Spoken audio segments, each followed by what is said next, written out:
Hi ಎಲ್ರಿಗೂ ನಮಸ್ಕಾರ. ಏನಪ್ಪ ವಿಷಯ ಅಂದರೆ, ನಾನಿವತ್ತು ನನ್ನ ಫ್ಯಾಮ್ಲಿ ಜೊತೆಗೆ ಬಂದೇ ನವಾಜ್ ದರ್ಗಾಕ್ಕೆ ವಿಸಿಟ್ ಮಾಡ್ತಾ ಇದ್ದೀನಿ.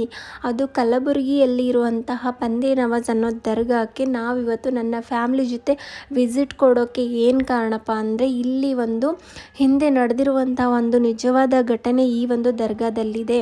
ಅದೇನಪ್ಪ ಅಂದರೆ, ಇಲ್ಲಿ ರಾಜಾರಾಣಿ ಅವರ ಫ್ಯಾಮ್ಲಿ ಎಲ್ಲ ಇರುವಂತಹ ಒಂದು ಪ್ಲೇಸು. ಇಲ್ಲಿ ಬಂಗಾರದ ತಟ್ಟೆನ ಕದಿಯೋಕ್ಕೆ ಬಂದಂಥ ಒಬ್ಬ ಕಳ್ತನ ಮಾಡಬೇಕಾದ್ರೆ ಆ ಒಂದು ಬಂಗಾರದ ತಟ್ಟೆ ಆಟೋಮೆಟಿಕ್ಕಾಗಿ ಮೇಲ್ಗಡೆ ಹೋಗಿ ಅಂಟ್ಕೊಂಡಿರೋ ಪ್ಲೇಸು. ಇವಾಗಲೂ ಕೂಡ ಅಲ್ಲಿ ಈ ಪ್ಲೇಸಲ್ಲಿ ಇದೆ, ಒಂದು ಬಂಗಾರದ ತಟ್ಟೆ ಮೇಲೆ ಅಂಟ್ಕೊಂಡಿರೋದು. ಅದನ್ನು ನೋಡೋಕ್ಕಂತಲೇ ತುಂಬ ಜನ ವಿಸಿಟ್ ಮಾಡ್ತಾರೆ. ಆ್ಯಂಡ್ ಇಲ್ಲಿ ಈ ಒಂದು ಪ್ಲೇಸಲ್ಲಿ ಸಿಕ್ಕಾಪಟ್ಟೆ ಸಮಾಧಿಗಳು ಒಳಗಡೆನೇ ಇದೆ. ನಿಮಗೆ ಕಾಣಿಸ್ತಿರ್ಬೋದು, ಇಷ್ಟೆಲ್ಲ ಸಮಾಧಿಗಳೇ ಇದ್ದಾವೆ.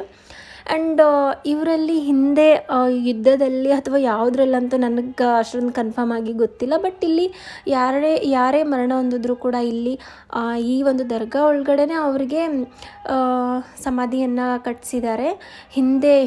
ಇದೆಲ್ಲ ಹಿಂದೆ ಆಗಿರುವಂಥ ಒಂದು ನಿಜವಾದ ಘಟನೆ.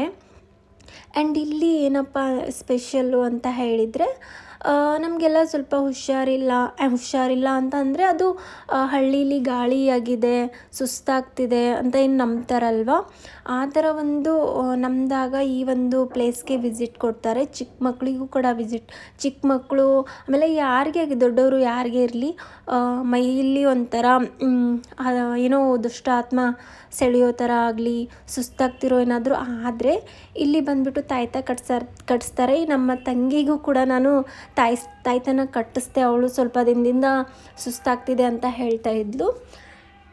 ಆ್ಯಂಡ್ ಇಲ್ಲಿ ತುಂಬ ಜನ ವಿಸಿಟ್ ಕೊಡ್ತಾ ಇರ್ತಾರೆ. ಸೊ ಹೀಗೆ ಇನ್ನೂ ಹೆಚ್ಚಿನ ವೀಡಿಯೋಸ್ಗಳಿಗೆ ಸಬ್ಸ್ಕ್ರೈಬ್ ಮಾಡಿ, ಲೈಕ್ ಮಾಡಿ, ಶೇರ್ ಮಾಡಿ.